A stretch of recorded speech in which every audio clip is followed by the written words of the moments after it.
Good day, headphoneers. Yes, these are headphones.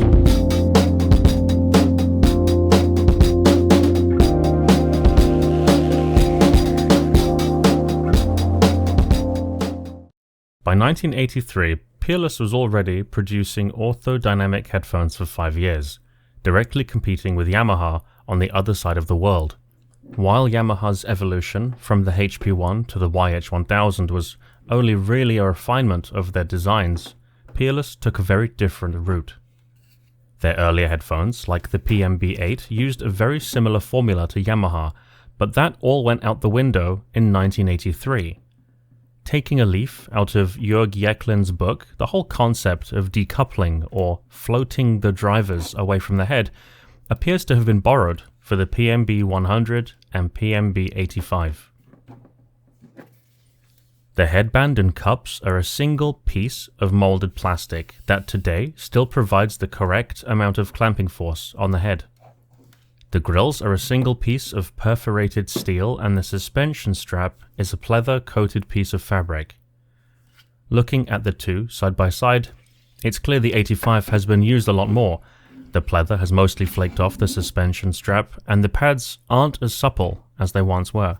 Considering that these parts are often considered consumable or replaceable, they've held up incredibly well for their age.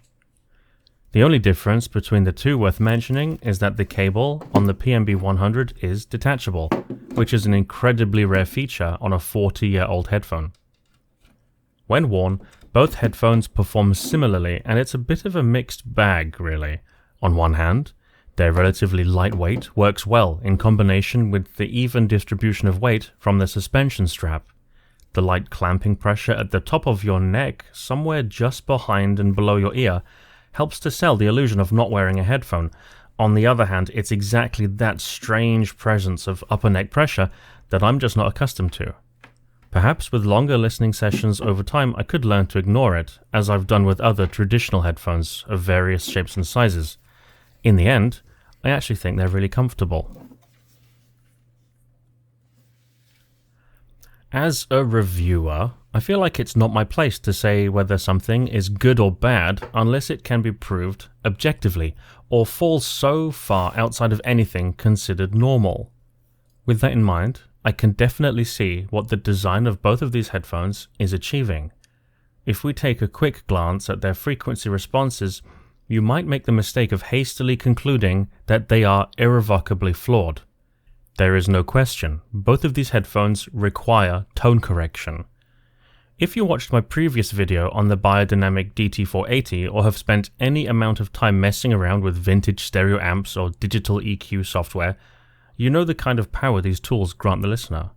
With that in mind, it's much easier to look at these graphs for their potential. With a bass shelf and a small treble shelf, most of the flaws can be quickly corrected, leaving most of the character of the headphone intact. Generally, I do not try to make all my headphones sound the same, or make tone adjustments so that they all follow a target curve. In fact, I'm largely against this practice. Over years of listening to hundreds of headphones, I tend to put higher value into the unique characteristics of each headphone, as that can do two things. Firstly, it can give greater insight into what the headphone designers were trying to achieve, and secondly, it allows every headphone to retain their unique charm. Doing the opposite is just too boring.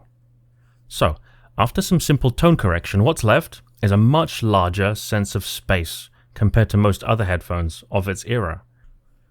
It doesn't generate the same psychoacoustic grandeur that can be found on other headphones like the Sennheiser HD800, Sony MDR SA3000 or JVC HADX1000, but in its own way, there is something charming about the sound.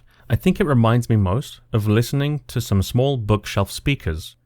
There isn't a lot of low end, even with a substantial bass boost, but the sense of space and clarity can trick you into thinking you're listening to a bigger space than they actually present. No doubt these quickly found some fans in the 80s, but I can likewise imagine it finding an equal or greater amount of resistance from seasoned headphoneers unable or unwilling to adapt or adjust to innovation. In the end, as usual, it's just a simple matter of taste. The orthodynamic driver in the PMB100 appears to be the same driver present in the PMB8 and Bang & Olufsen U70. It is able to provide a convincing amount of detail and the timbre is fairly accurate, although the excessive energy around 2 to 3 kHz makes vocals sound a bit thin and whiny.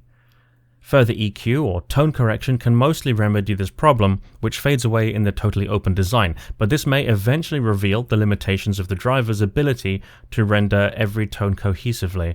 I wouldn't count it among the ranks of the very best vintage headphones, but it still ranks highly for trying to be different and offering something unique. The dual 50mm drivers in the PMB85 paint a slightly different picture. There is no crossover circuit present in this design, with both channels wide and series. Instead, the lower driver is tuned for bass emphasis with a fully open central rear port, and the upper driver is tuned for treble emphasis, with a thick paper used as damping over the central rear port. Both drivers also have almost no damping around the outer ports. This is certainly a necessary design choice due to the fully open design. Without any ear pads or enclosure to assist the tuning, all the tuning must be done at the driver level. It's fair to assume that drivers are being pushed to their physical limits, but those limits are soon clear. While the overall presentation is similar to the PMB 100, the tonal balance is similarly flawed, and resolution is the weak point. I can't see these getting much use today, as they are easily outclassed by modern budget earbuds. Despite their many flaws, I actually quite like these. One thing I'm always looking for are unique and interesting ways of presenting sound, and these deliver. I imagine that the copies left in circulation generally do not find their way onto people's heads very often, but remain collector's items and conversation pieces. If you have one of these stashed away in the attic, maybe give it a listen. There's hardly anything else like them. Take it easy, and I'll see you in the next one.